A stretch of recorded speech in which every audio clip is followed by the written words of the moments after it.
Quintuplets, aksidenteng nasunog ang paboritong dress ng kapatid ng ina. Pero paano kapag nakita nila, nakamukha nila ang fiancé ng tita nila? Magandang araw sa lahat, ako si Mona Del Amonte, isang single mom ng quintuplets. Alam niyo yung pakiramdam na buong buhay niyo, kahit legal kang anak, parang palamuti ka lamang sa pamilya? Ganun ako. Lahat ng atensyon at pagmamahal ay ibinubuhos sa half-sister ko. At ito, ang kwento ng buhay ko. Nasa gitna ng taniman ng kamatis si Mona.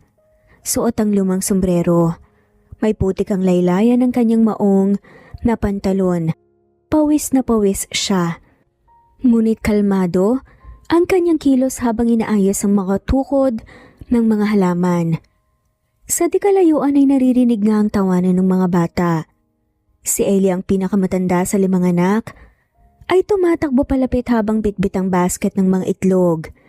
"Ate Z, bilisan mo! Mama said we need to bring this to the kubo before lunch." Napasimangot na nga lamang si Z habang tinatanggal ang damo sa tsinelas niya. "Ayoko nga! Ang dumi, laging ako!" Si anak, lahat tayo may gawain, hindi pwedeng laging sa ateng nagbibitbit. Nagmumukmok ang bata habang bumupulong. Kasi naman mama, bakit hindi na lang tayo sa Maynila nakatira? Wala namang ganyan doon. Reklamo pa nga ng bata. Z, hindi lahat ng nasa Manila maganda ang buhay. Dito tayo ligtas. Saka dito tayo lumaki. Kayo. Saka dito tayo. Hindi tayo pinagkakaguluhan. Sabi ni Tito Leo, sikat daw ang Del Monte family. Sa TV, buti na lang hindi tayo kasama doon. Ano bang sinasabi mong Del Monte family? De Almonte family? Sagutan pa nga ng dalawa sa mga quintuplets. Biglang napatigil nga si Mona sa pag-ayos ng halaman at napatingin sa mga anak. Huwag niyo nang babanggitin yun. Lalo na ikaw, Ellie. May mga bagay na hindi kailangan ipaalam sa lahat. Opo, Mami, sorry po. Tumakbo naman ang dalawa sa quintuplets na sina Nina at Nico dala ang isang basket ng mga kamatis. Ma, si Nico kinain po yung isa, hilaw pa. Isa lang naman masarap kaya, maasim pero crunchy. Sagutan pa nga ng dalawa na sila Nina. O sige, basta wag niyo nang ulitin yun ha. Hindi lahat ng prutas sa farm pwedeng kainin ka agad. Tumangot naman ang cute ng mga bata. Lumapit si Zaid, ang pinakabunso, bitbit ang maliit na pala. Basa ang damit nito at may putik sa pisngi.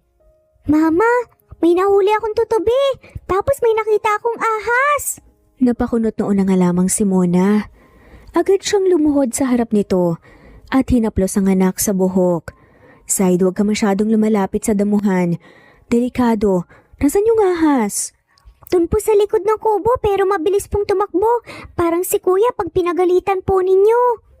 Sagot pa nga ng bata. Natawa ng bahagya si Mona. Halika, tawagin natin si Mang Dado. Kailangan nating malaman kung nasan yun. Baka pumasok sa storage. Ma, kung nandito si Papa, hindi ba siya matatakot sa ahas? Tanong pa nga ni Z, na kinatigil na nga lamang ni Mona. Nanigas ang panga ni Mona at mabilis nga na bumaba ang tingin sa kanyang mga anak. Mabigat ang boses niya nang magsalita. Z, ilang beses ko bang sasabihin sa inyo? Wala kayong ama. Hindi na natin kailangan pag-usapan pa yun. Nagkatinginan nga ang magkakapatid. Pero ma, gusto ko siyang makilala kahit minsan lang po. Wika pa nga ni Zaid. Hindi mo siya kailangan. Hindi natin siya kailangan. Lahat naman ng kailangan nyo nandito na. Ako ang magulang nyo at wala ng iba. Lalong kumunot ang noon ni Zaid. Pinitiwan nito ang maliit na pala at mabilis na tumalikod. Zaid, bumalik ka rito. Hindi siya nilingon ng bata at dire-diretso lang itong naglakad palayo. Sumigaw si Nico. Kuya Zaid, saan ka pupunta? Kumilos nga si Ellie para sundan nito pero pinigilan siya ni Mona sa braso. Hayaan niyo na muna siya. Magpapalamig lang yun. Ma, baka magtago yun kung saan. Alam mo namang matigas din yung ulo. Bahagyang napapikit nga si Mona. Kapag hinabol mo siya ngayon, lalo lang siyang lalayo, bigyan natin siya ng oras at space. Tahimik na tumango si Ellie pero halata sa mukha nito ang pag-alala. Samantalang sina Nina at Nico naman ay parehong tahimik lamang nakatitig nga sa direksyong tinahak ni Zaid. Ma, galit ka ba kasi? Gusto ko lang naman malaman eh. Tanong pa nga ni Nina. Galit ako kasi may mga bagay na hindi dapat inuungkat. Hindi lahat ng sagot magpapasaya sa inyo. Walang sumagot. Sa halip si isang bumalik ang mga bata sa kanilang gawain. Ngunit malinaw sa mukha ni Mona na mabigat pa rin ang dibdib niya sa naging pag-uusap. Nakahiga pa nga si Mona sa papag nang marinig niya ang mahinang tunog nga ng cellphone na nakalapag sa maliit na mesa. Kinuha niya ito at agad na nakita ang pangalan ng kanyang ina sa screen. Sandaling nagatubili bago pindutin ang sagot. Ma? Anak, kailangan mo munang umuwi dito sa Maynila. Malapit na ang kasal ng kapatid mo. Ng ate Lucia mo, kailangan ka namin para tumulong sa mga preparasyon. Saad nga ng kanyang ina.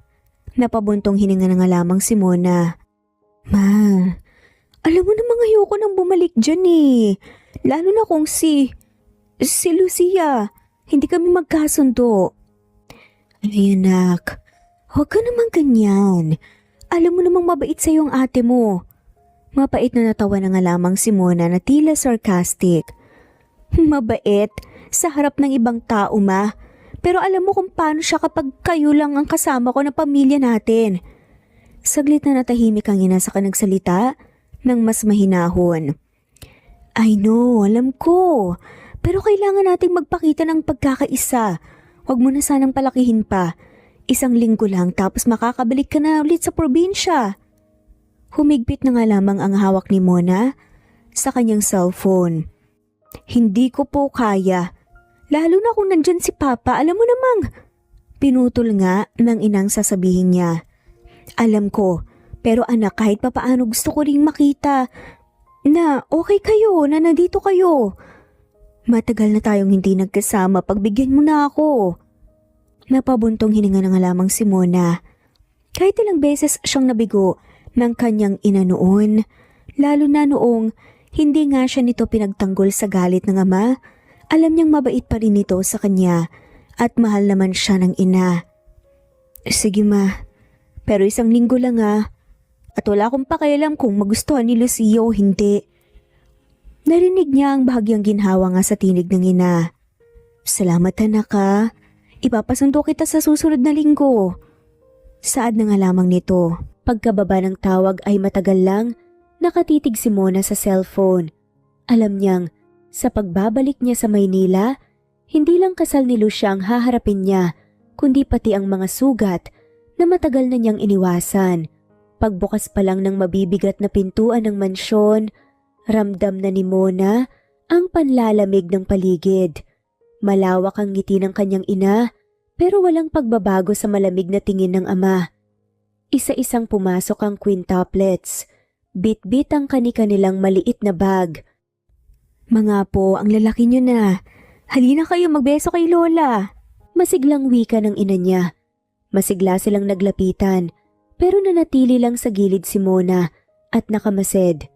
Alam niyang welcome ang mga bata sa mansyon pero hindi siya. Maya-maya pa ay bumaba mula sa hagdan si Lucia. Nakaayos ito na parang pupunta sa isang photoshoot kahit nasa loob lang ng bahay. Sumilip ito sa mga bata at agad na napakunot ang noo nang makita si Nico na nakaupo sa gilid ng sofa habang nakasampay ang paa. Hoy bata, ibaba mo yung paa mo para kang walang pinag-aralan. Asik nga lang masungit na si Lucia. Natigilan si Nico agad na ibinaba ang paa, pero bago pa nga ito makapagsalita, nagsalita na nga si Mona. Lucia, bata yan. At hindi mo anak para pagalitan mo ng ganong tono. Saad nga ni Mona. Bakit? Gusto mo bang lumaki silang bastos sa bahay ng iba? Nakataas nga na kilay na saad nga ni Lucia. Alam mo, naisip ko lang. Magugustuhan kaya ng magiging asawa mo kung ganyan ka sa makitungo sa mga bata kahit hindi sa'yo? Sarcastic na tanong nga ni Mona sa kanya. Nagtaas ng kilay si Lucia. Excuse me? Alam mo, hindi mo alam ang mga pinagsasasabi mo.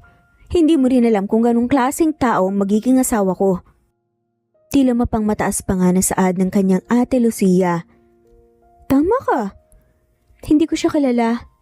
Pero kung ako sa kanya, hindi ako pakakasal sa taong mabait lang kapag may audience. Halos sabay-sabay na napatingin ang mga nakapaligid. Natahimik ang ina ni Mona at mukhang ayaw makisangkot habang ang ama nakakunot ang noo pero hindi pa rin nakikialam. Ang kapal na mukha mo? Dinala ka na nga rito para tumulong, ganyan pa ang pasasalamat mo? Kumunot noo rin si Mona na tila handa namang lumaban at hindi magpapaapi. Pasasalamat? Para saan? Sa pagtanggap sa mga anak ko pero hindi sa akin?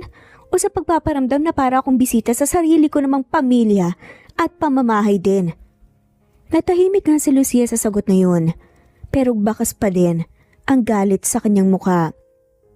Hindi ko alam kung anong problema mo muna, pero wag mong sirain ang kasal ko dahil lang may atraso ka sa pamilya. Mapang mataas na saad nga ulit nito. Wala akong balak sirain ang kasal mo, pero hindi rin ako papayag na apihin mo ang mga anak ko kahit dito sa mansyon nyo. Mariing sad nga ni Mona. Maingat na tinatahi nga ni Mona ang ilang finishing touches sa table runner habang abala naman ang mga tao sa paligid. Kahit hindi sila magkasundo ni Lucia, hindi may kakailan na pamilya na kapag si Mona ang nagdisenyo o pumili ng tela at ayos, palaging pulido ang kalalabasan. Pumasok si Nina sa silid, hinihingal at bakas nga ang kaba sa mukha. Ma, si Sipo may nasunog! Agad tumayo si Mona at mabilis ang hakbang papunta sa kabilang kwarto.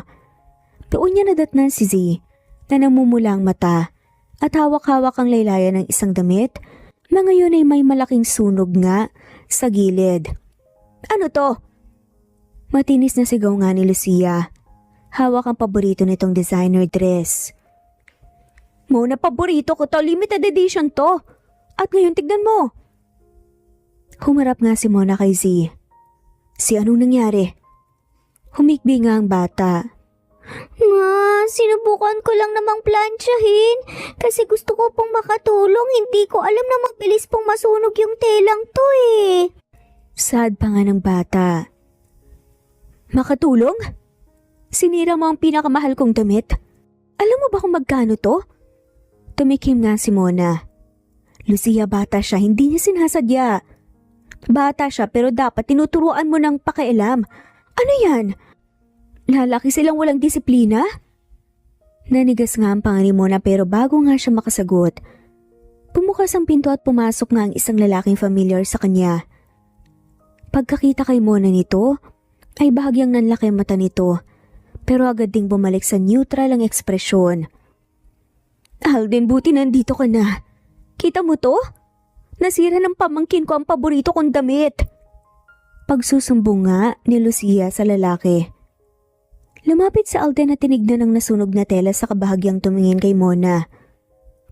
Sayang, pero mabuti na lang at hindi ka ang nasaktan. Sandaling nagtagpo ang tingin nila ni Mona, pero walang ibang nakapansin. Hindi mo man lang ba ako ipagtatanggol? Alam mo kung gaano kahalaga sa akin to. Sad nga ni Lucia. Lucia, aksidente lang to. Hindi rin maganda kung magagalit ka ng sobra sa bata. Napakunot nga ang noo ni Lucia. Pero hindi nagsalita. Samantalang humarap si Alden kay Mona. Matagal na pala kitang hindi nakikita, Mona. Bahagyang umangat ang kilay ni Lucia, halatang may nabubuong tanong nga sa isip. Sandali, kilala mo si Mona? Agaran nga niyang tanong. Hindi mo nakakasagot si Alden ay mabilis na sumingit nga si Mona. Magkakilala kami noon. May mga pagkakataon lang na nagkita sa Maynila.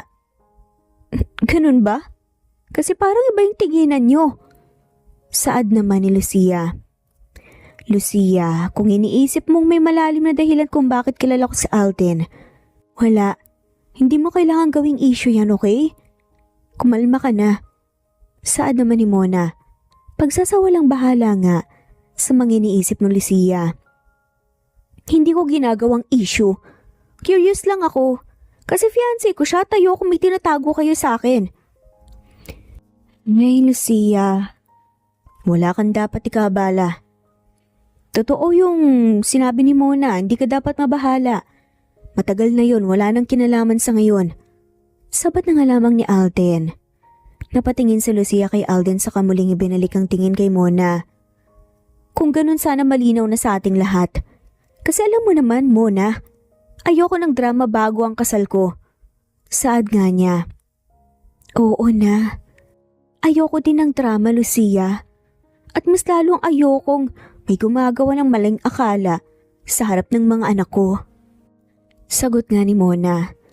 Bahagyang napangisi si Lucia, parang gustong kontrahin pero pinili na nga lamang na maglakad palayo, bit-bit ang nasunog na damit. Naiwan si Mona at Alden sa silid kasama si Z, na tahimik nang nakayuko. Anak mo? Tanong nga ni Alden. Oo. Huwag mo na rin banggitin kay Lucia na nagkakilala tayo dati. Lalo lang lalala. Saad nga ni Mona. Alam mo, kahit anong pilit mong gawin, normal to. Hindi magiging normal.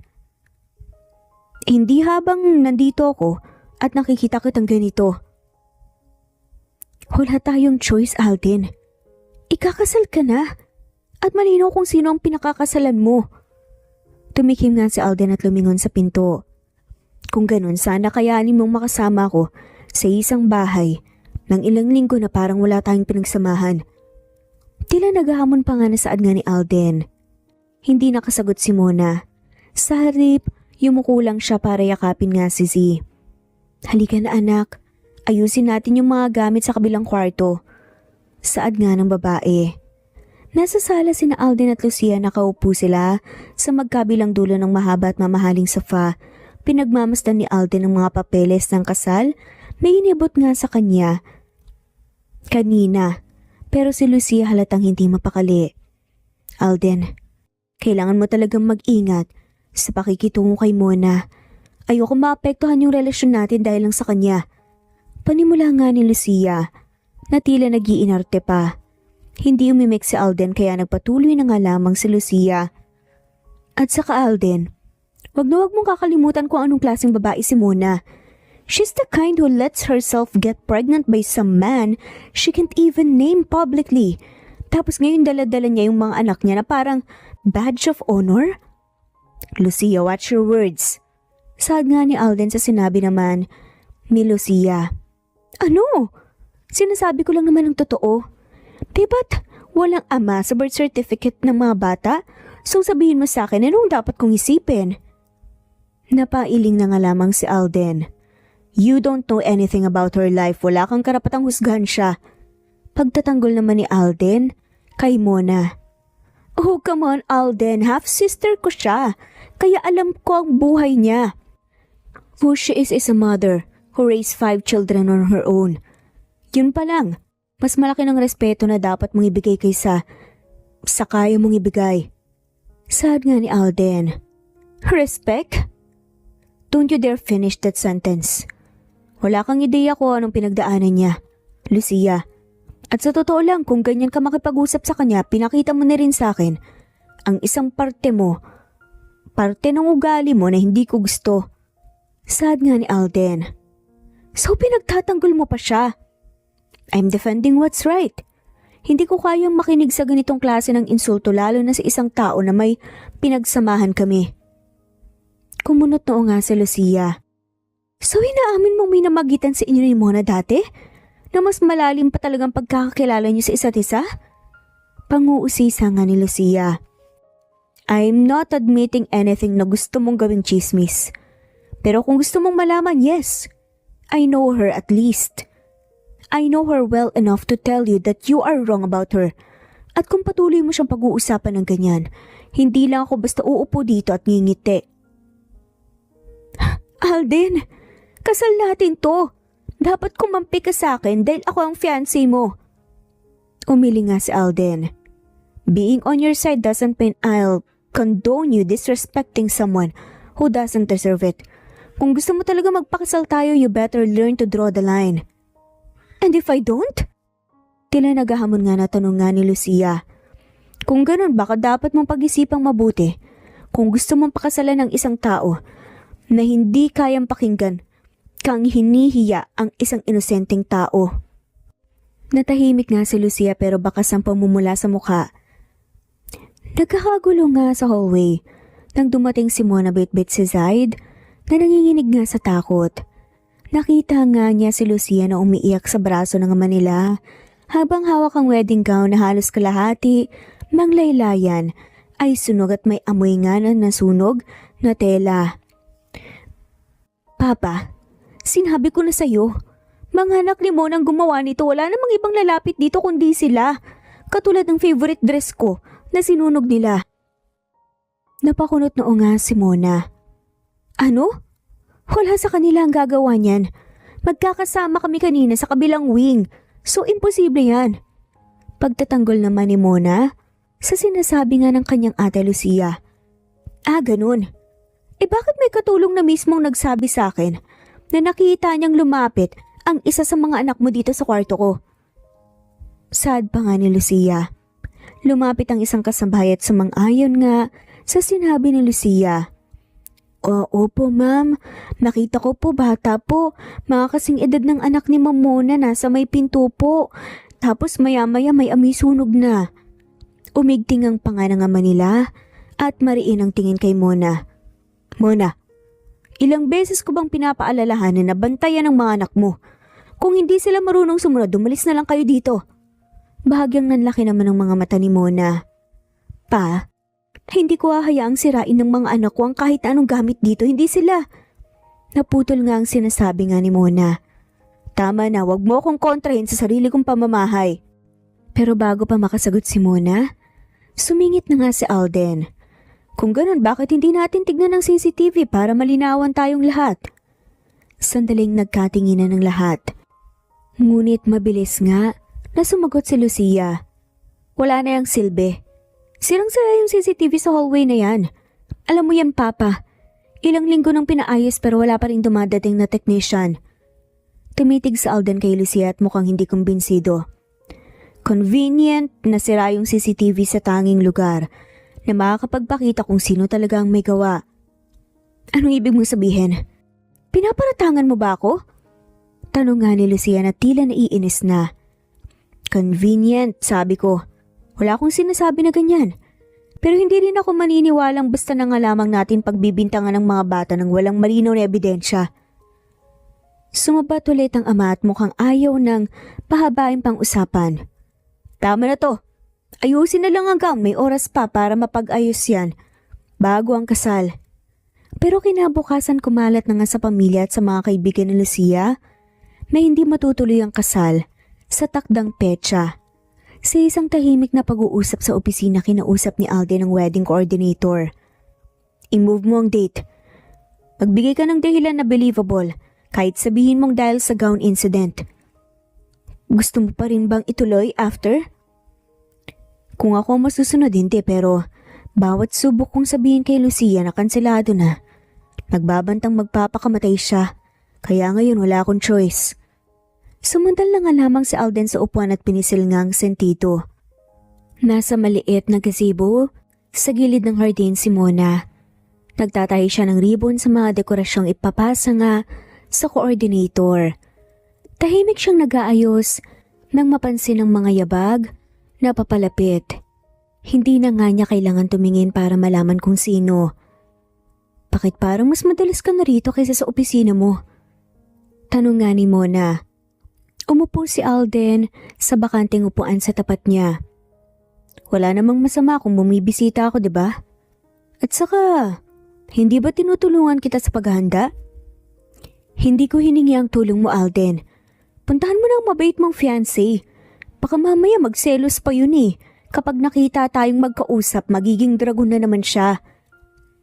Kung selos lang ang problema, mas mabuti nang tanungin niya ako ng diretsyo kesa maghinala siya. But honestly, Mona, I just want to know something. Panguusisa nga ni Alden. Kung tungkol yan sa nakaraan, wag na nating ungkatin pa, please. Wala nang saysay pa yan ngayon. Sasagutin mo lang naman ako. Tell me, may minahal ka ba maliban sa akin? Saad nga ni Alden. Napahinto si Mona bago ngumiti ng mapait. Of course, hindi ako ganun ka-loyal sa isang lalaki para hindi maghanap ng iba, no? Tao lang ako, Alden. Nagmahal din ako ng iba. Tsaka, anong akala mo sa sarili mo? Tumitig si Alden sa babae na parang hindi kumbinsido. You are lying. I can see it in your eyes. Kilala kita. You were never the type na maglalaro sa puso ng tao. Napairap nga si Mona. Ikaw na rin ang nagsabi pero totoo yun. Kung iniisip mong ikaw lang ang naging lalaki sa buhay ko, mali ka. Saad nga ni Mona. Kahit anong sabihin mo, hindi ako naniniwala. I know you better than you think and I know walang pumalit sa lugar ko. Tumayo si Mona at nilapag nga ang ribbon at karayom sa mesa. Kung ayaw mong maniwala, problema mo na yan. Pero ayoko nang pag-usapan to, umalis ka na. Saad nga ni Mona.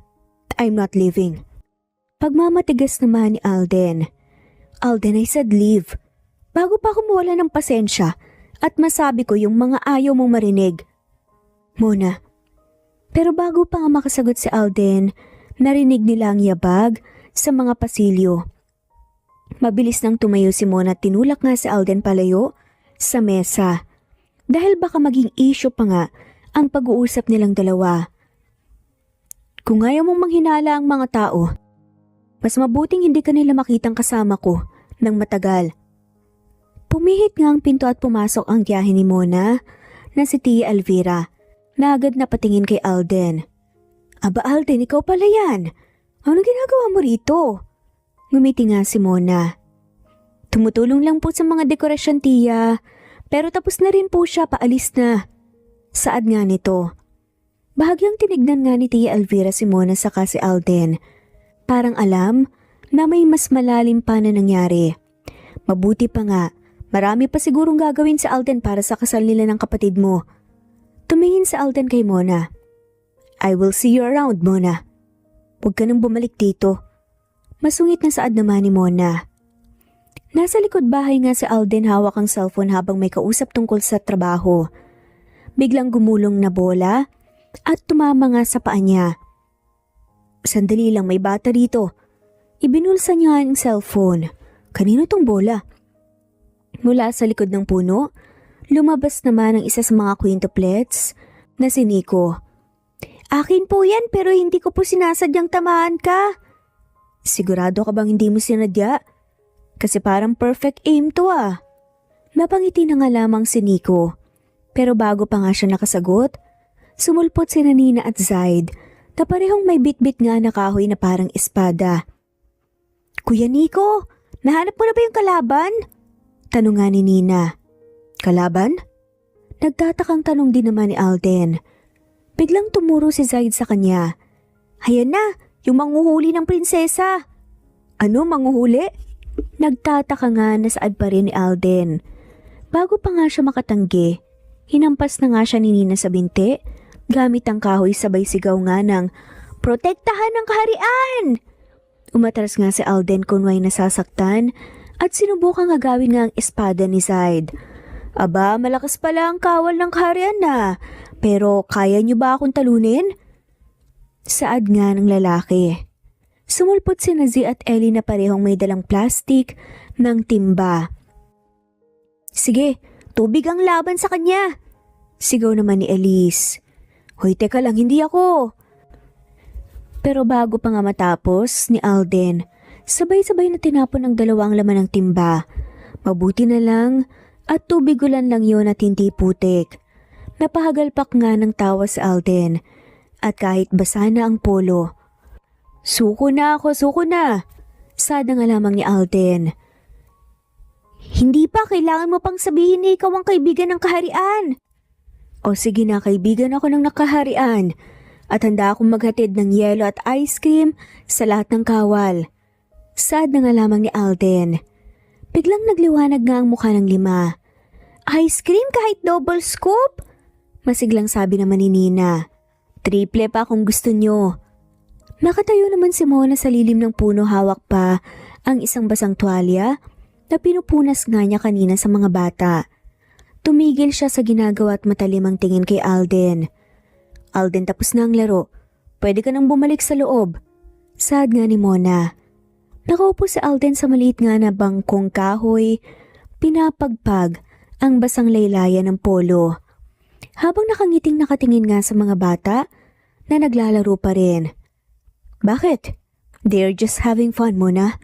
Saad naman ni Alden kay Mona. Inilagay ni Mona sa gilid nga ang tuwalya at tumawid ng ilang hakbang palapit. Fun is fine, pero hindi ko kailangan na masyado kang maging close sa kanila. Saad nga ni Mona. And why not? They're good kids. Exactly. They are my kids. Hindi mo kailangan maging bahagi ng buhay nila. Masungit na saad nga ni Mona. Pero wala na nga lamang silang nagawa. Biglang bumukas ang sliding door mula sa veranda, lumabas ang tigreng si Lucia at nainis dahil sa eksenang naabutan. Finally! I was wondering kung gaano katagal kang magtatagal dito sa labas. Alden, hindi ka ba napapagod makipaglaro sa mga batang yan? Tumingin si Mona kay Lucia ng diretsyo. Lucia, kung nandito ka lang para insultuhin ang mga anak ko, wag mo nang ituloy pa. Saad nga ni Mona. I'm just saying, Mona. They should learn to stay out of the way. May kasal tayong inihahanda, hindi playground ang bakuran. Masungit na saad nga ni Lucia. Tumayo si Mona mula sa pagkakasandal sa puno, tinupi ang mga braso. Kung ayaw mong makihalubilo sa kanila, fine. Pero wag mong gawing mali na may kausap sila. Saad naman ni Mona. Humakbang si Lucia palapit nga kay Alden pero hindi inalis ni Mona ang tingin dito. Kaibigan? Alden, baka nakakalimutan mo kung anong dahilan kung bakit nandito ka. Hindi para magpaturo o magpa-tutor sa mga bata. Saad nga nito. Umayos nang upo si Alden sa bangko, saka tumingin nga ng matilim kay Lucia. Lucia, I'm here because I want to be. Kung ang problema mo, nakikipaglaro ako, then maybe that's your problem, not mine. Matapang na saad naman niya. Nag-angat ng kilay si Mona at bahagyang umisi, habang nakasandal nga muli sa puno. Well, at least magkasundo tayo sa isang bagay ngayon. Oh please Mona, don't think nakakampihan ka niya. We both know who's marrying him. Saad naman ni Lucia. Right, you are marrying him pero that doesn't mean you get to control every single moment ng oras niya. Lalo na kung harmless naman. Tumayo si Alden at tinayos nga ang polo. Enough. I'm not here to fight. Kung gusto mong bumalik sa loob, Lucia, go ahead. I will follow. Matagal na tumitig nga si Lucia kay Alden. Pero sa huli ay bumalik nga sa loob. Mona, do you even realize kung gaano kalaking kahihiyan ang nangyari? Napostpone ang kasal dahil sa isang gown at dahil sa'yo. Dumagundong nga ang boses ng ama ni Mona sa loob ng mansyon. Nakatayo si Mona sa harap ng ama at mahigpit ang hawak sa laylayan ng bulsa niya. Hindi ako ang may kasalanan. Ilang beses ko nang sinabi na wala nga sa mga anak ko ang may gawa niyan. Then who? Wala namang ibang pwedeng kumalaw doon kundi kayo. Mula sa gilid biglang sumingit ang isang tinig na may halong pang-asar. Kung tatanungin niyo ako, obvious naman. Sa lahat ng tao rito, si Mona lang ang may motibo para guluhin ang kasal. She never liked Lucia, and everybody knows it. Wika nga ni Elvira. Humarap si Mona sa tiyahin niya. Ganun na lang? Wala kang ebidensya pero mabilis kang magturo. Matapang na saad nga ni Mona. Sino pa ba? You've been bitter since you arrived. Lahat ng kilos mo parang naghahanap ng gulo. Kumunot noo si Mona. Or baka naman ikaw o kayo ang naghahanap ng gulo? Hindi ba't matagal ka nang may galit sa pamilya dahil sa lupa na hindi napunta sa'yo? Palabang saad nga nito. Nagiba ang ekspresyon ni Elvira pero agad itong umisi. Mag-ingat ka sa mga sinasabi mo, Mona. Baka sabihin nilang nagpaparatang ka lang para iligtas ang sarili mo. Enough. Hindi ko na kaya ang drama na to. Papa, alam mo namang walang interes si Tia Elvira sa kasal ko. Sabat naman ni Lucia. Wala siyang interes sa kasal mo, Lucia. Kaya mas madalas, ganyan siya. Mas madali kung para sa kanya, sisirain niya to. Enough. I'm not here para pakinggan ng mga conspiracy theory mo, Mona. Ang malinaw na sira ang gown at hindi pa rin natin alam kung sinong may sala. Galit na wika nga ng kanilang ama. Saad naman ni Alden? Or maybe we do. Pero pinipili lang nating hindi tignan ng malinaw. Saad nga nito. Napatingin ang lahat kay Alden. I had someone check the storeroom. Nakita nila ang ilang tela at kandila na tinapon sa likod and guess what? Hindi bata ang height ng taong kumuha ng gown. Halos hindi makapagsalita si Mona sa narinig. I told you, wala sa mga anak ko ang may kasalanan. Nangunot ang noon ni Lucia. Alden, are you implying? Pinutol nga ni Alden ang sasabihin ni Lucia. I am saying na may taong gustong masisi si Mona. And the way I see it, that person knows exactly how to make it look like an accident. Nagkibit balikat nga si Elvira, pero halatang tila na balisa. Kung wala kayong proof, don't waste my time. Then we'll get proof. At kapag nakuha namin, I'll make sure na hindi lang kasal ang masisira, kundi pati reputasyon mo. Sad nga ni Alden. Isang linggo matapos ang mainit na pagtatalo, pinatawag nga ni Alden si Mona at ang pamilya sa maliit na meeting room ng mansyon. Malinaw sa footage mula sa pinakabagong kuha ng security camera ang nangyayari. I think it's time for everyone to see the truth.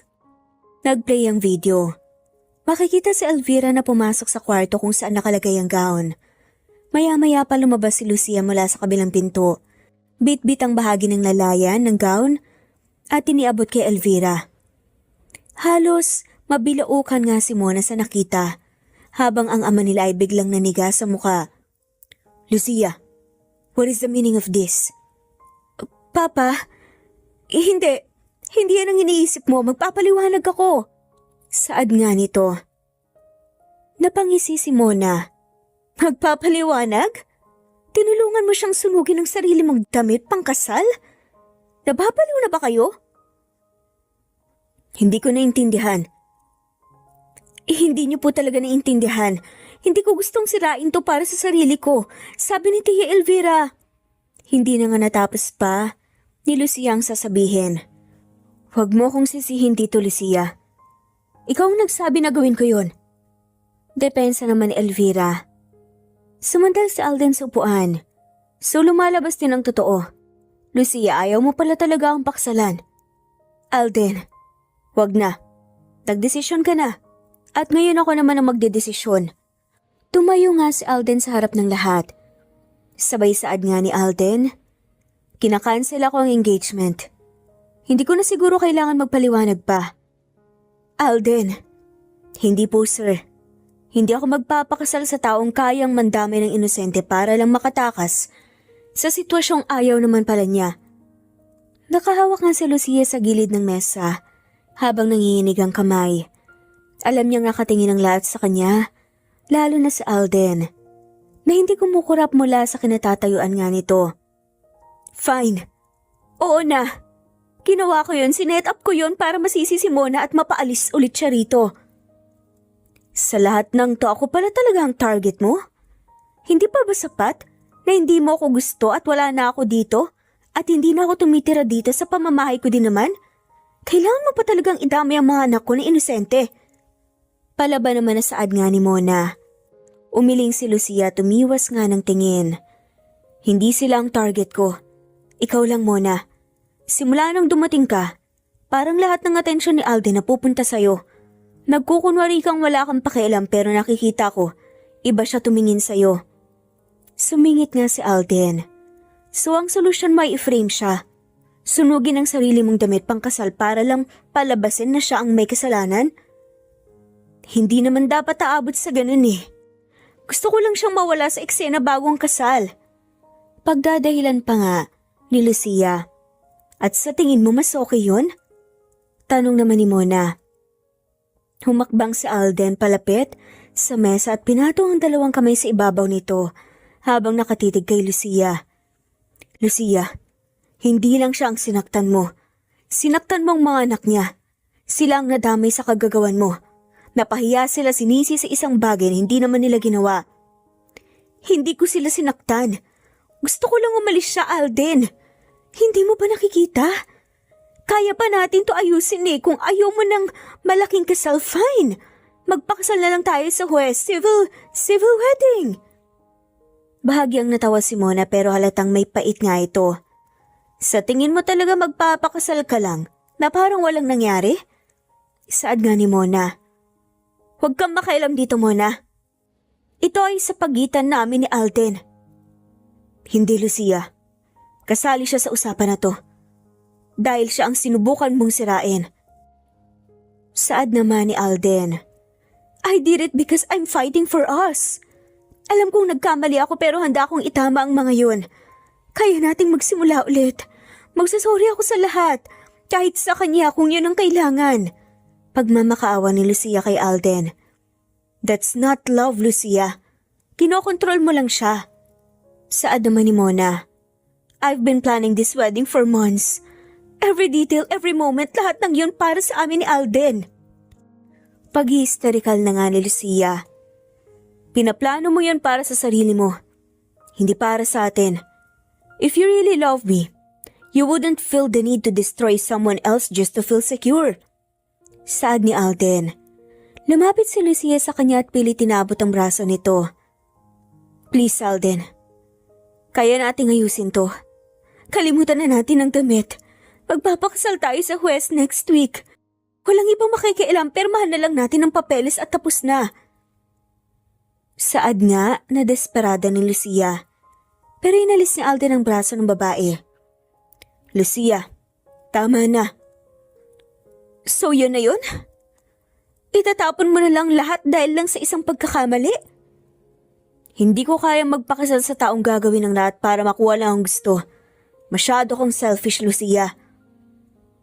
Nasa loob nga ng kwarto si Mona ngayon. Nagayos siya ng mga gamit para nga sa pagbabalik niya sa probinsya nang kumatok si Alden. Hindi niya binuksan kaagad pero sumigaw siya mula sa loob. Ano na naman ba, Alden? Wala na tayong dapat pag-usapan pa. Saad nga ni Mona. Buksan mo to. May importante lang akong sasabihin. Bumuntong hininga si Mona at binuksan ang pinto. Nakahalukip-kip nga si Alden nang makita ito. Hindi ka pwedeng umalis. Hindi pa. Saad nga nito. Ano na naman ang dahilan, Alden? May bago na naman bang drama? I'm sick of this.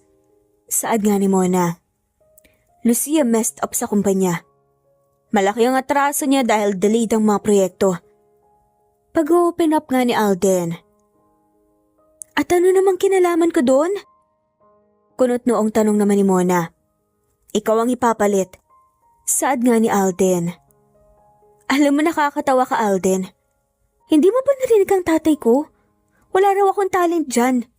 Hindi ko teritoryo yan at wala silang tiwala sa akin. Biglang sumulpot ang ama nila sa hallway at halatang narinig ang usapan. At tama ako. Hindi ka bagay sa posisyong yun, Mona. Huwag kang magpumilit. Papa, hindi ako nagpupumilit. Pero kung trabaho lang pag-uusapan, kaya ko matuto. Saad nga nito ng matapang. Trabaho sa malaking kumpanya to. Hindi yan basta-basta natututo ng isang linggo. Baka lalo mo lang palalain, iba si Lucia dahil may karanasan siya. Saad naman ang ama niya. Natawa na nga lamang si Mona ng mapait.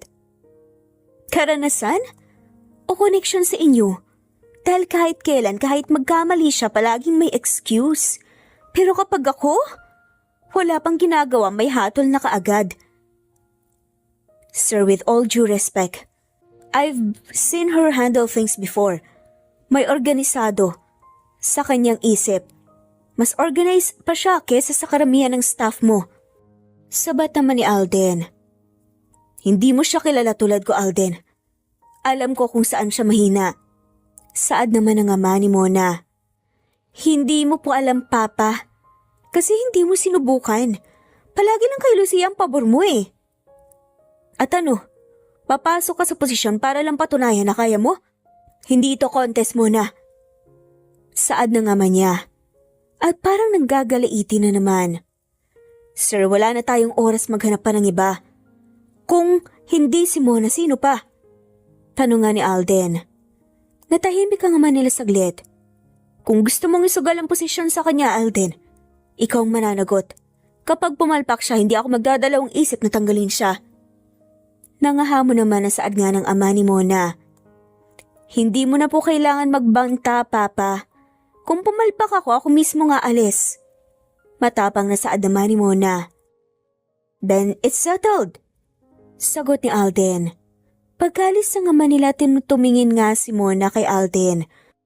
Hindi ko alam kung bakit mo to ginagawa. Gusto mo lang siguro magka-issue kami lalo. Gusto ko lang makita kung kaya mo. At gusto kong makita ng tatay mo na mali siya sa'yo. Saad nga ni Alden. Narinig ni Mona ang mga pabulong-bulong habang nag-aayos siya ng mga papeles sa mesa. Unang araw pa lang niya ay mukhang masisira kagad yun. Kung si Ma'am Lucia nga hirap dito, paano pa yung bagong salta na yan? Bulong nga ng isang babae sa kabilang desk. Wala yang alam sa corporate world. Tindera lang daw dati yan sa probinsya. Sagot naman ng isa pa. May umiling pa nga. Sus, pinilit lang yan ni Sir Alden. Siyempre, iba yun, may history eh. Napahinto si Mona sa pagsusulat.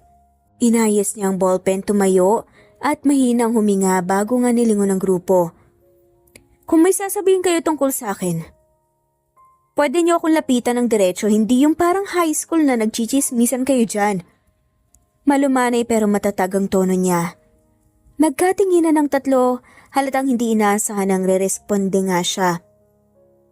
Ma'am, wala naman po kaming sinasabi na masama. Nag-uusap lang. Hindi masama? Narinig ko na halos lahat. Sa totoo lang hindi ako napunta rito para makipagpaligsahan sa multo ni Lucia. Wala akong balak gayahin siya o higitan man lang. Nandito ako para gawin ang trabaho na iniatas sa akin. At kung hindi yun sapat sa paningin niyo, problema niyo na yun. Natahimik nga ang buong departamento. Hindi rin ako tatagal kung wala akong alam.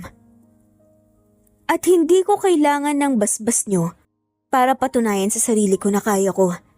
Pero kung gusto niyo akong husgahan, sige lang. Just make sure na handa kayong kainin ang mga salita niyo kapag nagawa akong trabaho ng maayos. At mas maayos pa sa inaasahan niyo. Matapang na saad nga ng babae. Isang lalaki mula sa kabilang cubicle ang sumabat nga na may halong pangasar. Big words, Ma'am Mona! Ngumisi nga si Mona. Don't worry, I don't make promises I can keep. And when I deliver, sana marunong din kayong mag-apologize. Maingay ang umaga sa headquarters. Sa bawat sulok ng lobby ay may nakatayo o nakaupo hawak ang kani-kanilang cellphone. May ilan pang nagkukwentuhan tungkol sa paparating na isa sa pinakabatang board director ng kumpanya na si Alden. Uy, nakita mo ba ang business section? May article ulit tungkol sa project ni Sir Alden sa Cebu. Bulong ng isang empleyado.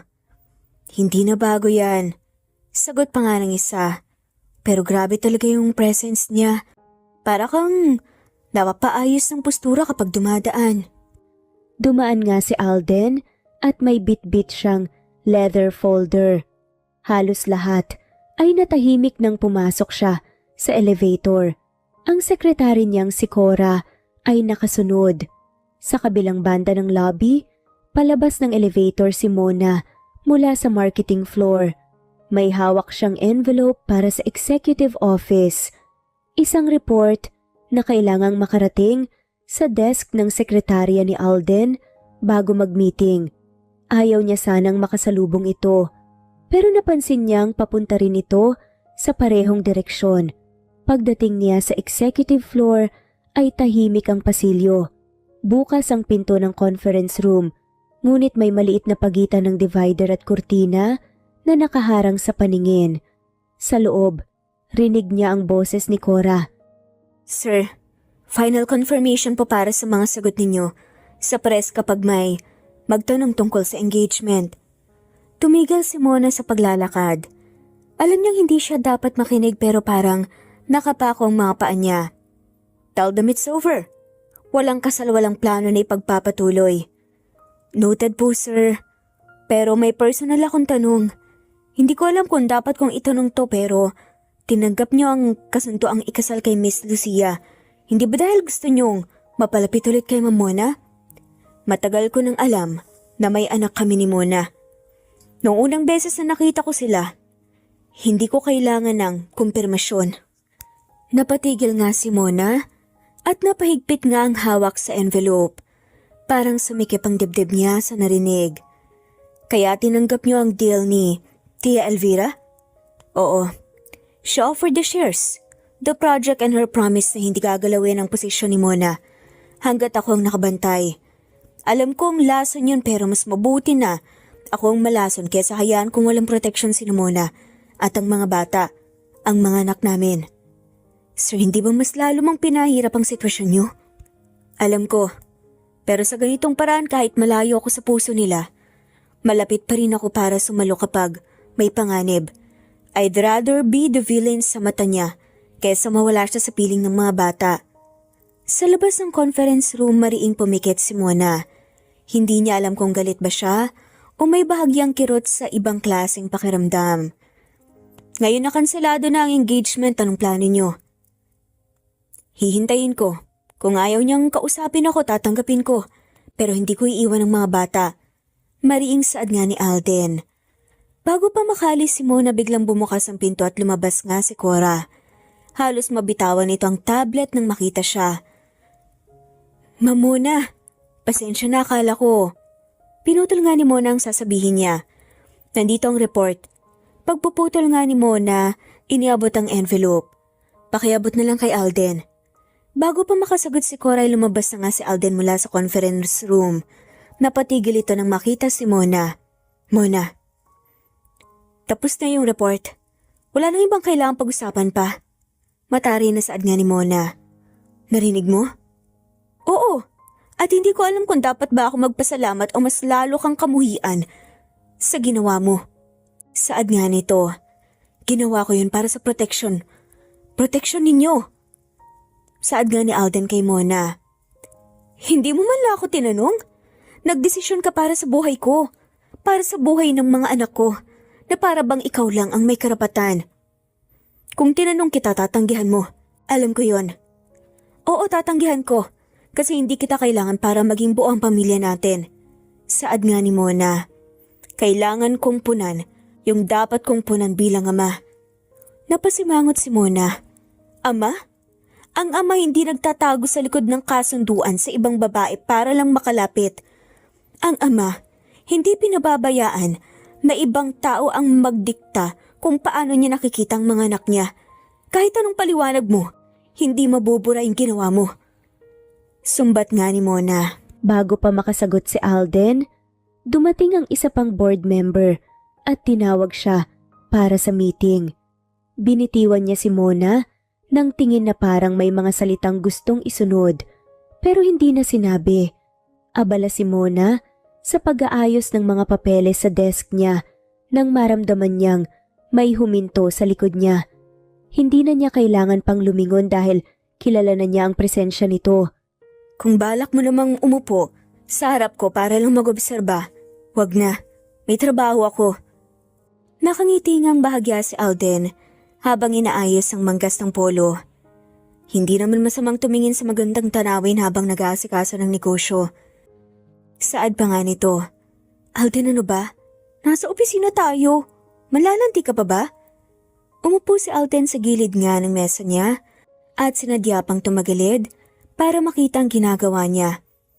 Ano yan, reports? Pwede ko bang makita? Hindi pwede. Confidential. Confidential sa lahat maliban sa isa sa mga may-ari ng kumpanyang to. Saad naman ni Alden. Napahinto si Mona at tinignan siya ng diretso sa lalaki. Isa ka sa may-ari pero hindi ibig sabihin may karapatan ka sa lahat ng dokumento. May proseso. Napangisi si Alden. Saka bumaba nga sa pagkakaupo sa mesa at pumwesto sa tabi nito. Bahagya siyang yumuko para makita ang binabasa ni Mona. May mali rito sa projection ng numbers sa third quarter. Dapat mas mataas to ng at least 2%.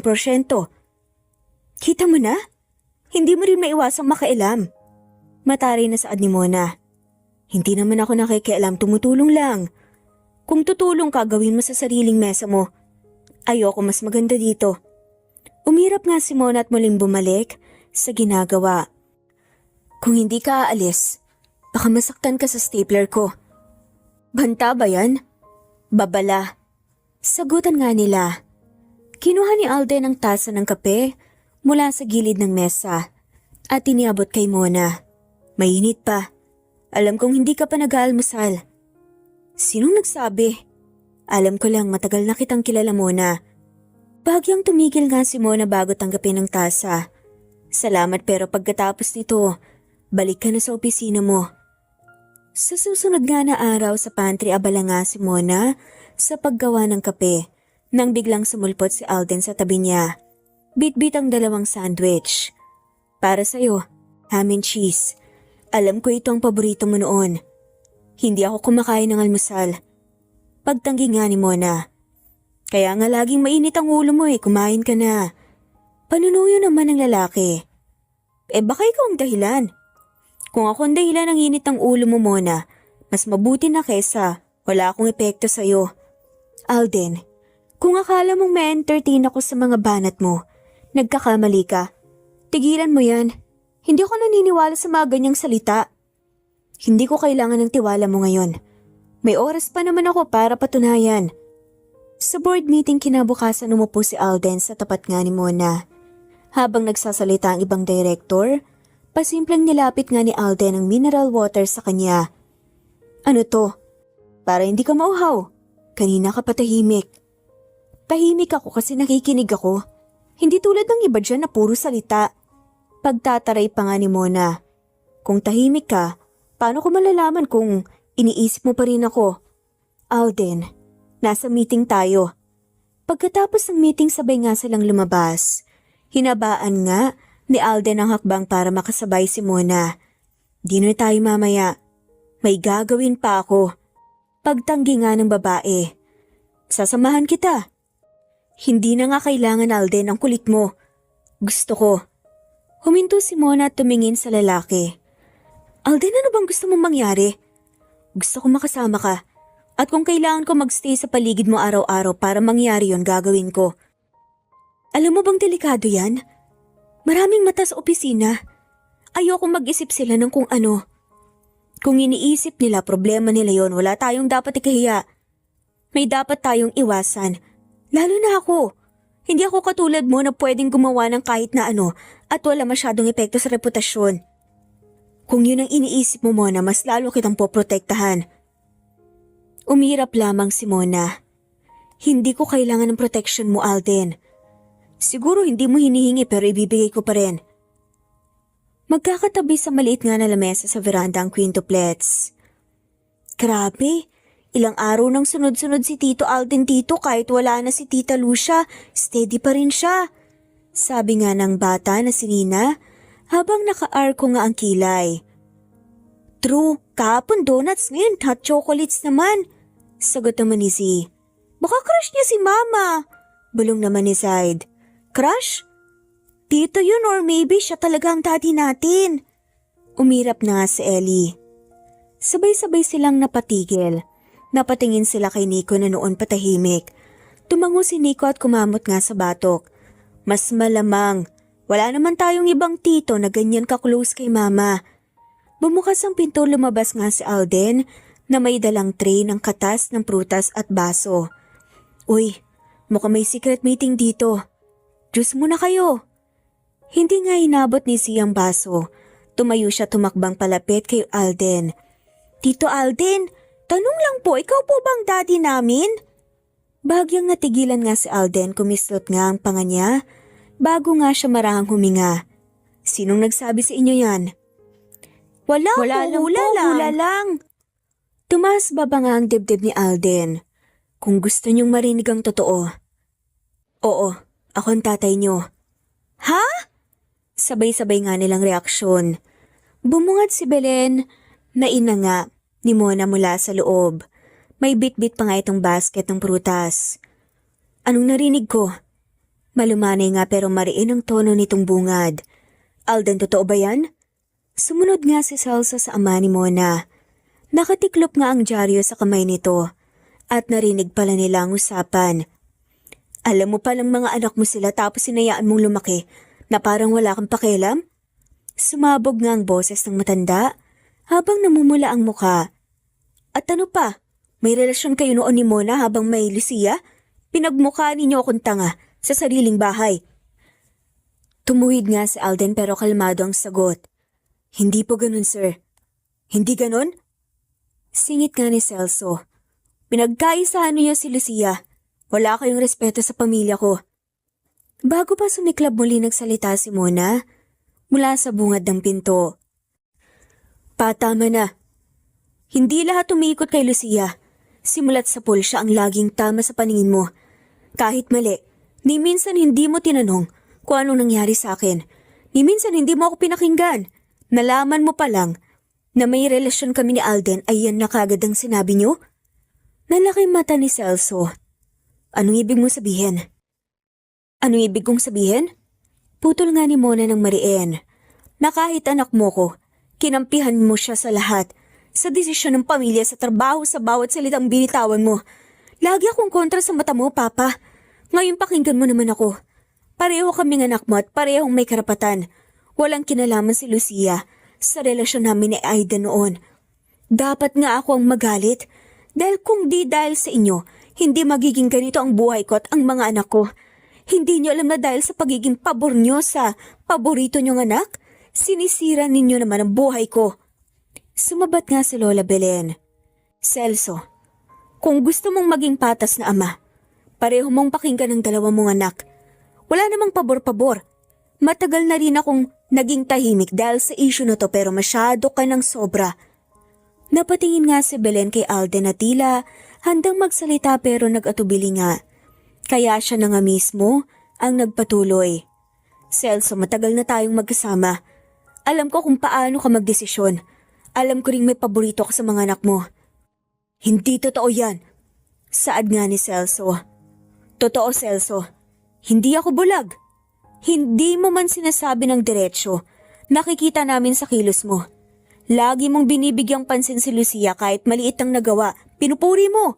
Pero si Mona kahit magpakamatay na sa trabaho, hindi mo malang binibigyan ng kahit na simpleng papuri. Alam mo ba kung anong epekto niyan? Tumahimik nga si Celso.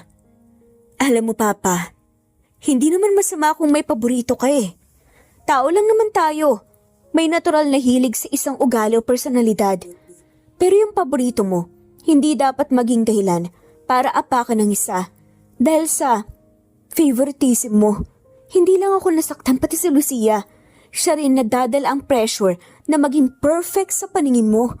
At ako naman laging nasa posisyon na patunayan ang sarili ko kahit wala ng saysay. Kumislot nga ang labi nga ni Alden at sa wakas ay nagsalita na rin.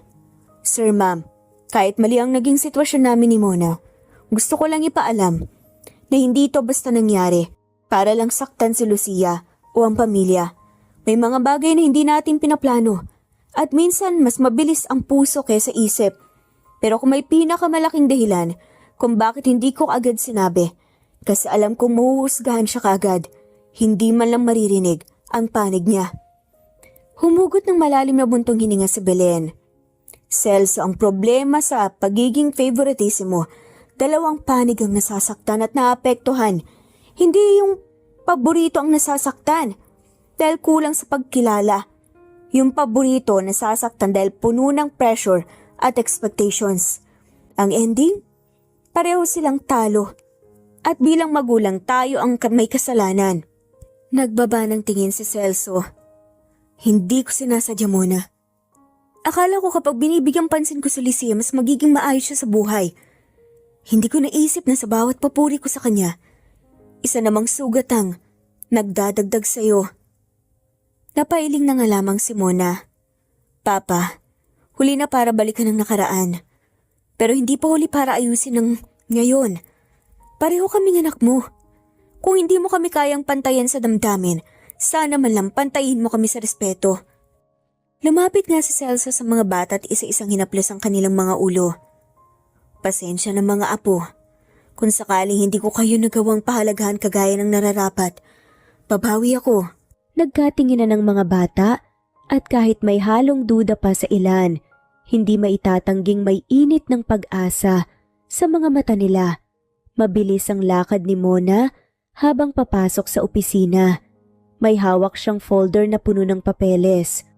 Ramdam niya ang mga matang sumusunod sa kanya at bagaman walang nagsasalita ng malakas, malinaw sa pandinig niya ang mababang bulungan. Hindi na niya pinansin. Alam niya kung saan nanggagaling ang mga chismis na yon. Pagpasok niya sa meeting room, naroon na si Alden. Nakatayo ito doon at tila hinihintay talaga siya bago magsimula. Nagkatinginan sila sandali bago siya umupo sa dulo ng lamesa. Good morning, bati ni Alden. Let's keep this short. Sagot naman ni Mona, nilapag nga ang folder at nagbukas ng laptop. May mga anak tayong dapat i-pick up mamaya. Tahimik ang ilang minuto habang tinatalakay nila ang schedules ng mga bata. Pero matapos maisara nga ang usapan, nagsalita si Alden.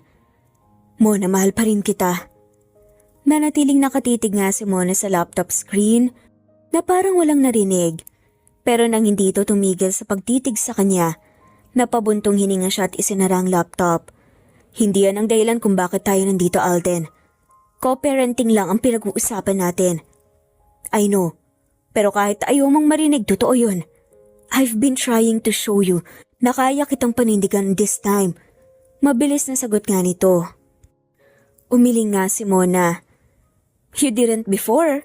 Hindi mo ako pinaglaban noon, remember? Kahit nakikita ko ang effort mo ngayon, hindi ganon kadaling burhin ng sakit. Humakbang si Alden palapit. After you left, hinanap kita. Sinabi nilang nasa probinsya ka. Gusto kitang sundan, Mona. Pero nung panahong yon, naghihingal ang negosyo ng pamilya ko. Kung pumunta ako sa iyo, masisisi ka nila. Kapag tuluyang bumagsak kami, I couldn't put you through that. Hindi ko rin gugustuhin na masisi ako. Kaya nga ako lumayo eh. Alam kong masisira ka kung pipiliin mo ko noon. And I didn't want to be the reason your family hated you. Mahinahong sagot naman ni Mona. Pero maling-mali na hinayaan kita umalis nang walang laban. I should have found a way. Pag-aamin nga ni Alden. Matagal na nanahimik nga si Mona. I appreciate your honesty pero Alden, wala pa akong desisyon ngayon. Pinatawad na kita dahil ayokong dahilan pa ang bigat na yon. Ang focus ko ngayon ay ang mga bata. Tumango si Alden at bahagyang huminga ng malalim. Then I'll focus on them too. Pero hindi ko rin itatago na I'm hoping that someday you'll give me another chance. Hindi ako nagpa-promise. Kapag dumating ang araw na handa ako, ikaw ang unang makakaalam pero hanggang doon lang muna tayo. Magkasama silang naglakad palabas ng building. Habang papunta sa parking, may ilang empleyadong napahinto para bumati.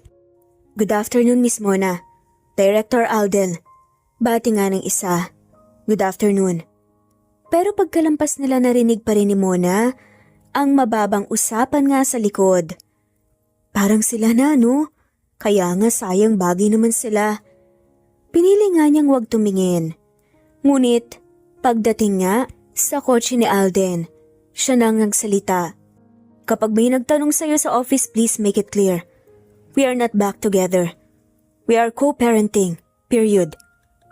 Understood. Sagot na nga lamang ni Alden sa babae. Pero privately, alam mo na ang sagot ko.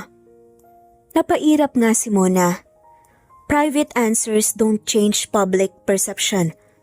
Kung gusto mong respetuhin ng mga tao ang arrangement natin, sumunod ka na lang sa usapan. Okay, I'll keep it professional. Pero Mona, kung oras lang ang kailangan mo, I have a lifetime. Don't wait on my account. Wait because you want to, not because you expect something in return. Saad nga ni Mona sabay bukas nga ng pinto ng kotse. Maaga si Alden sa school para sunduin nga si Nina mula sa practice.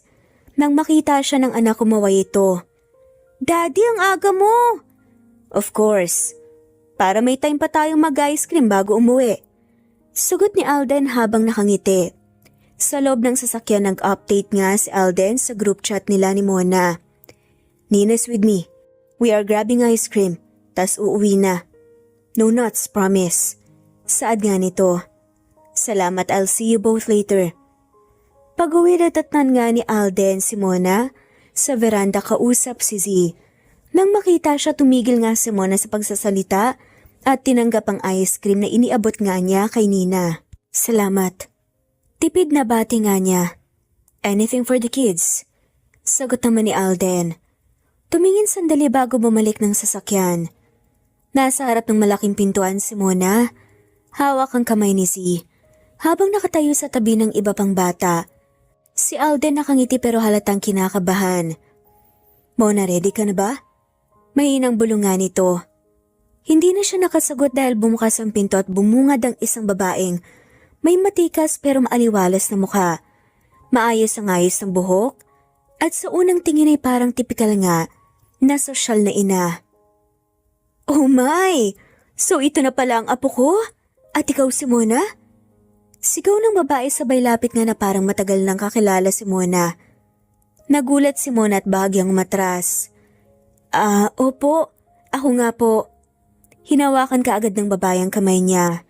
I've been dying to meet you, alam mo ba? Matagal ko nang sinasabi kay Alden na kung mag-aasawa siya dapat kagaya mo.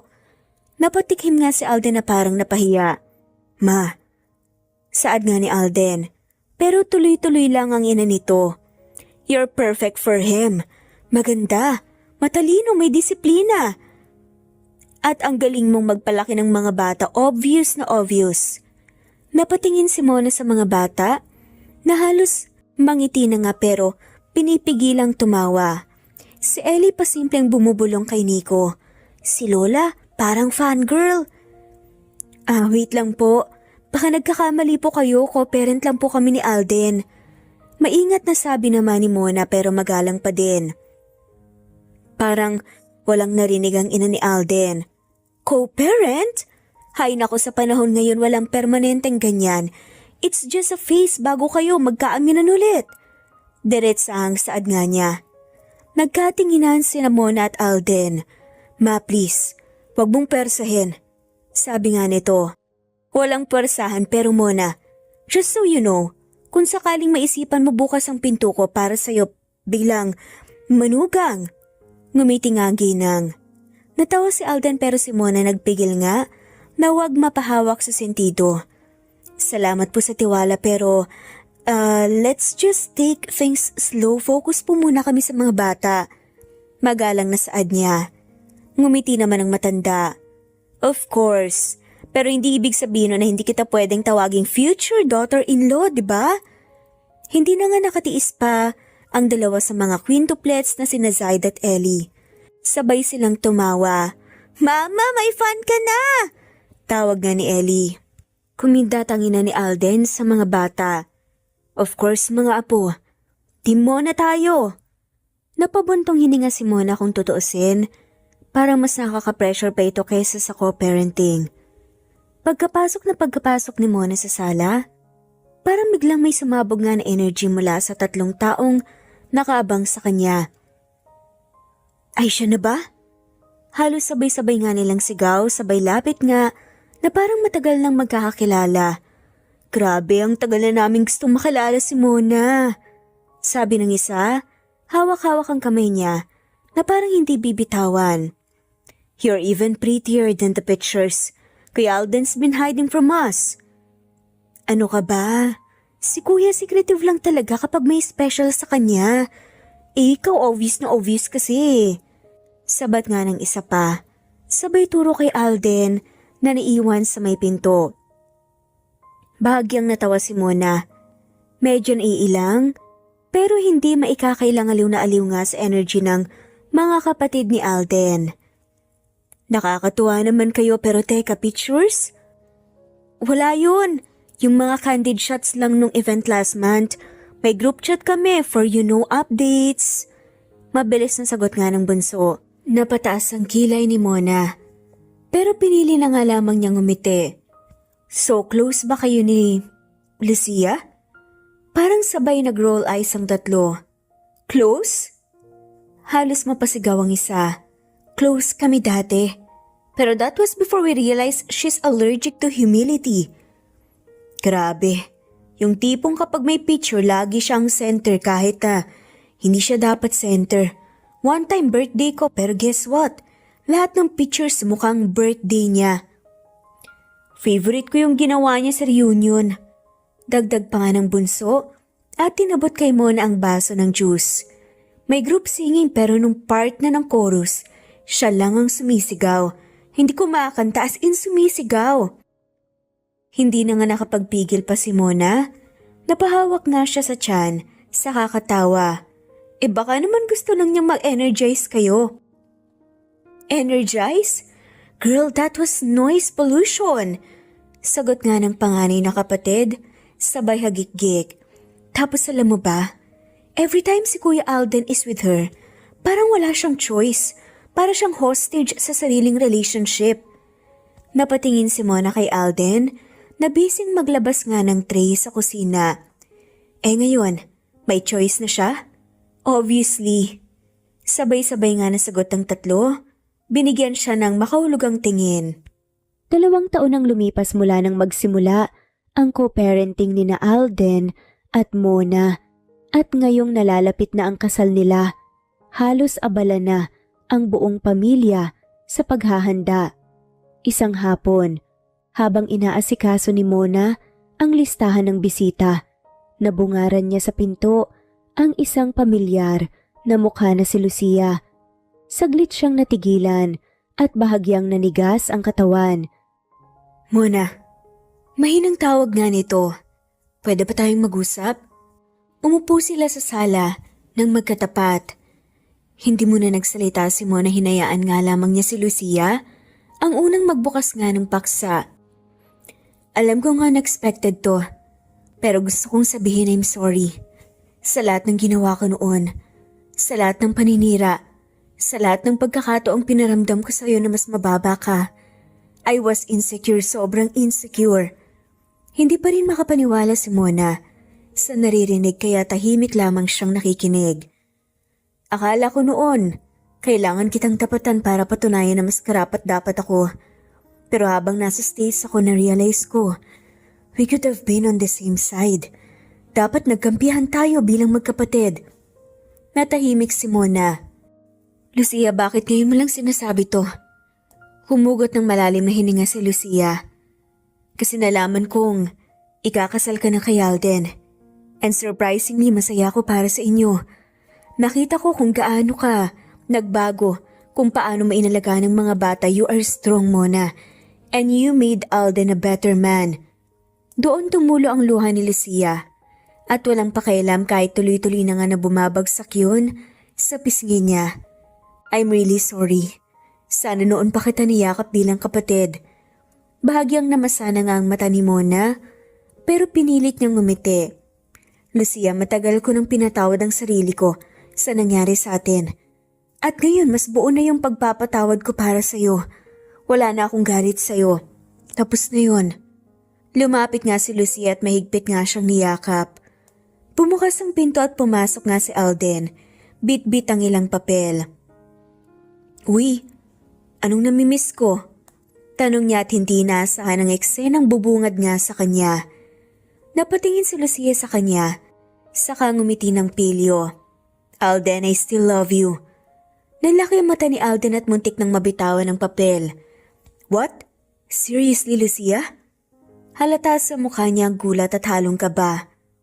Bago pa makasagot si Alden ng maayos, natawa si Lucia tumiling. Relax, I'm just kidding. May mahal na akong iba. Nakilala ko sa States.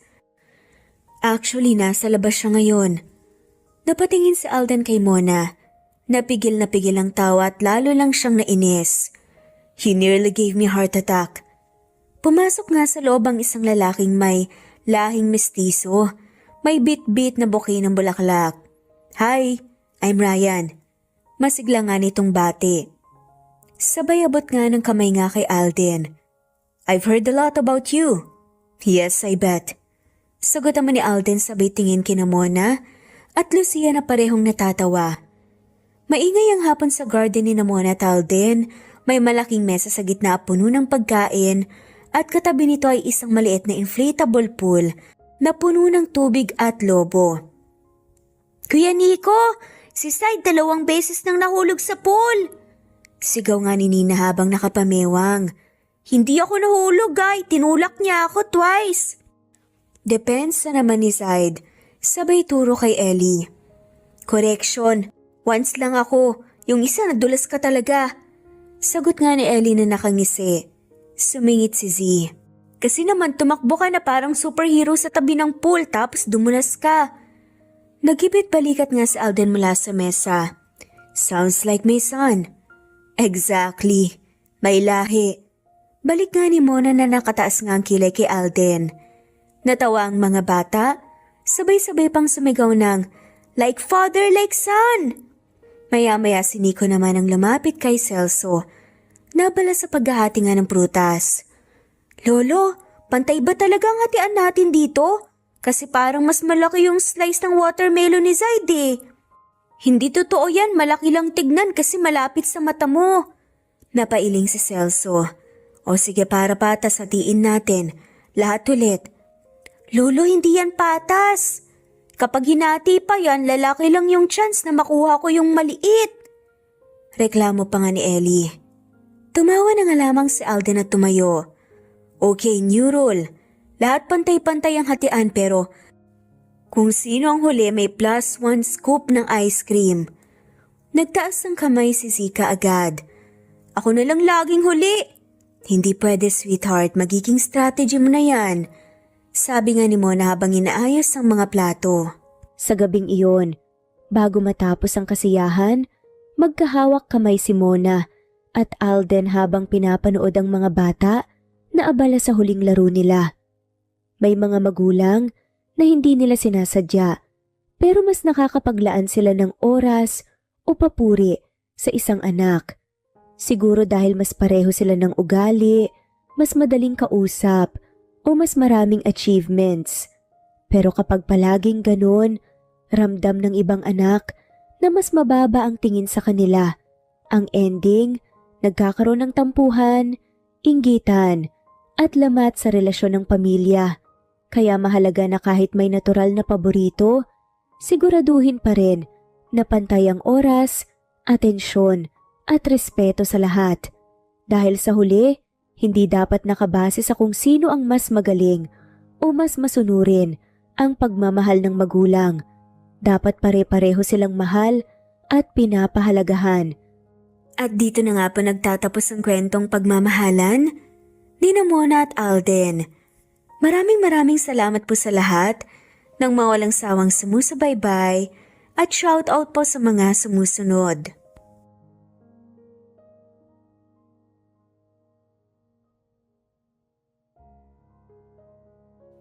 Presbyteros Rose, Maria Evangelista, Ellie Evangelista Anderson, Marisa de los Reyes of Saudi Arabia, Conchita Alos Rage, Ana Flor Saico, Christian Fidelino, Judith Castro, Beth Sardina, Jelly Tampos, Fatma Mansul, Senenor Zame, Flor Cabrera of Santa Rosa, Laguna, Liliano Bebe, Ostonalito Elvi Candontol, Ellie, Romana Gorospe, Marilyn Sasaki of Japan, Flordet, Elizabeth, Tena, Rad TV of Hong Kong, Jean the Best of UK, Nizar Sams, Annie Hoson, Ellie Bitasolo, Marilyn San Jose, Imelda Fortes of Calamba City, Violeta Irgarin of Kamsur, Flordet, Jessica Vargas, Jingjing, Rosa Franca Abelian of Cebu, Wendy Goth of Japan, Teresita Schmid, Theodora Gamit, Rebecca Tezuka of Japan, Nori, Baylin, Margie Angon of Maragondon, Batang Ibunan, Marilu Gulmatico, Leda Dapito, Geraldine Ana Victoria Linley of Macau, Marites Nitura, Reynante Salamania, Pasita Eliazar, Jingjing Nazareno, Gina Monge, Rosemary Vasquez, Mercy Villantes, Freda Reyes, Teresita Loida Gabas, Christian Fidelino, Ellie, Wilma Dargantes, Teresita de los Santos, Teodora Gamit, Rosemary, Romana, Leonisa, Kidim, Jean Debes, Eddie Codillian of Winnipeg, Canada, Flor, Ellie, Emily, Elila, Merlin, Leonisa Azotes, M. Season Vlog, Princess Rocker, Emma Gura, Flora Pasita Eliazar of Ontario, Canada, Ellie Bitasol of Milan, Italy, Carmencita Falcon, Rayland Pudadera, Marilu Gulmatico, Imelda, Liliano, Senen, Fatma Mansul, Teodora Gamit, Mercy, Evangeline Zamora, Chabidal, Kinciano Obas, Charlene Cartilla, Sofia Moore, Dumlao of Santiago City, Andrea Taga, Teodoro Roliuki, Ligaya Calvo, Maria Teresa Rosendo Corpin, Ida Rojas, Stephanie Arroyo, Kidim, Bonifacio Quinzon, D.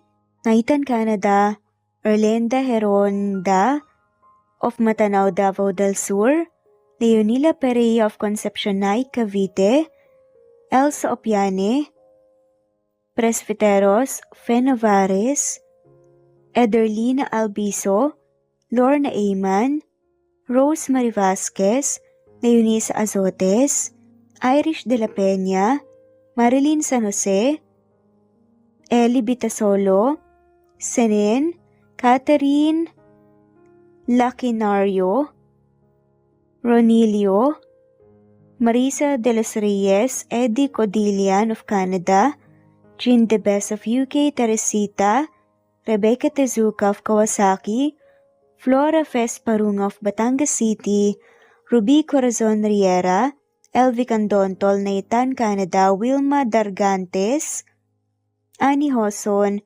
Romana, Flor, Teodora Gamit, Nizer Sams, Emily Borak, Evangeline, Yana Binyon, Kimberly Ann Kempis, Teodora Gamit, Merlilyn Carmen Calunod, Christy Cabrera, Edralina Gatyoan, Nori, Teresita Schmid, Liliano Bebe, Rosalinda, Isidro, Leonora Pandakila, Mary Jean Malunes, Maria Nita Saltarin, Marlene Bosico, Pasita Eliazar, Celia Harabejo, Lovely Angel, Maria Elena Barosa, Chari Patata, Susan Melinda Gelit, Gloria Lucas of Poblacion Norte, Licab, Nueva Ecija, Francis Pilapil from Binganonan, Rizal, Ruby Corazon, Chabidal, Mary Joy Sabaresa, Lebuna Arnel, Angie, Reder, Kinciano Ebas, Lucia Baldo, Ara Adhani, Yamasuka, Evangeline Bautista, Mary Joy, Rodrigo Valerio of Balanga City, Bataan, Rosal, Rosalie, Ana Flor Saico, Carlo Gayorgor, Jelly Tampos, Rosemary Vasquez Presbiteros Rose, Eli Evangelista Anderson, Fe Navares, Ostonalito Catherine, Ara Adhani, Jean Debes of UK, Lily Sales, Rose Mebukadon of Saudi Arabia, Ellie, Liliano Bebe of Italy, Lily, Loida Gabas, Ellen Cervantes of Malolo City, Bulacan, Evangeline Zamora, Jennifer Odias of Claveria Miss Oriental, Nori, Annalyn Divina Gracia, Merlilyn Linley Nora Balias of Siargao Island, Meding, Elvi Candontol, Wilma Dargantes, Helen Murillo, Ara Adhani, Carmencita Falcon, Ederlina Albiso, Florence De Leon, Rebecca Tezuka, Annie Hoson, Matea Ejes, Nancy Navarra, Teresita Schmid, Mercedita San Jose of Antipolo City, Princess Rocker, Marilu Gulmatico, Ana Victoria, Imelda Fortes of Calamba City, Jan Lulete, Batang Ibunan, Pinay, Elsa Kimura, Fatima, Ellie Ramirez of Caloocan, Liliano, Saida, Flordet, Helen Murillo, Jelly Tampos, Senen Orzame, Elaila, Leonisa Azotes of Bacolod City, Pasita Eliazar, Romana Gorospe, Flor Cabrera of Laguna, Carmencita Falcon, Ronilio, Conchita Alcos, Rosemary Vasquez, Eli Bitasolo of Milan, Italy, Marilyn San Jose, Fe Navares, Annie Hoson, Evangeline Zamora, Imelda Taay, Charlene Cartilia, Julieta Hermosura, Elvi Candontol, Teresita Schmid, Marilyn Sasaki, Christina, Jessica Vargas, Christian Fidelino, Marie Cristal Hilario, Elsa Opiane, Princess Rocker of Riyadh, KSA, Marisa de los Reyes, Merlilyn, Juliet Panlilio, Daisy Blaza, Susan of France, Mercy Villantes, Renalyn Obenza, Wilma Dargantes, Not Green Fox, Carmelita Mendoza, Marilyn Babula, Berry, Liliano Bebe, Presbyteros Rose, Medel Talon, Jane, Lani Pardillo, Marlene Kayanan, Leonisa Azotes, D.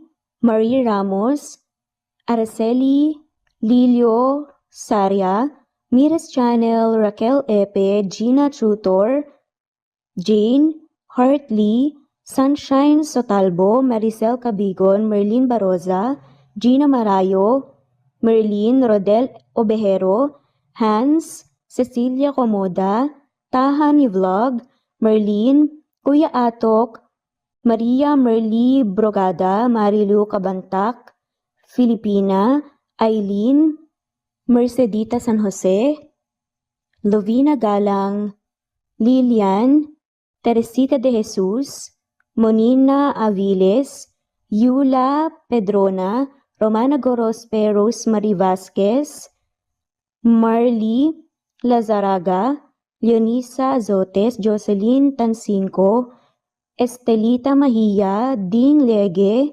Marisa de los Reyes Arroyo, Leia Paul Vinar, Steve the Music, Rain, Presbyteros Rose, Ostonalito, Alex Saani, Matea Estrera, Agustina, Onaba Cogin, Jessica Vargas, Celine, Merlilyn Baroza, Annie Hoson, Elimana Lili, Mercy Villantes, Eli Evangelista Anderson, Eli Bitasolo of Italy, Ann Mariano, Fredelisa de Guzman, Carmencita Falcon, Merlin Bravo, Cecilia Ramos, Evangeline Zamora, Edralina Gatchoan, Marites Nitura, Agustina Niceto, Marian, Ann Aliflor, Lily Roda Barcial, Alma Ebdao, Minda Tandok, Flores, Melinda Sano, Thelma Mora, Juliet Panlilio, Edna, Elvi, Delia, Fenavares, Sally Lariano, London Villas, Danica Selga, Lani Pardillo, Teresita Schmid, Charlie, Nora Bells Evans, Roger, Lloyd Dasalon, Bella, Nelly Ortiz, Mary Rose Carillo Jesusa, Enday Samante, Enday Lebra, Yolanda Tejida, Honey Villasenor, Tessie, Marichan, Ann Mariano, Wilma Guzman, Gabrielio, Liu, Maria Rica Natividad, Melanie Juan, Anita Hernando, Teresita Arevalo, Raquel Magno, Carmencita Falcon, Flordet, Nat Greenfax, Luz Templo Nuevo, Teresita Schmid, Flor Cabrera, Virginia Salazar, Luz Templo Nuevo, Leia, Madeline Tagle, Wilma Villafuerte, Isaac Ablon, Menchita de Belen, Federico, Mercy Edrosolo, Fe, Adamson Machas, Quinciano Ebas, Eli Ramirez Elizabeth Gilas, Arem Ruhi, Julius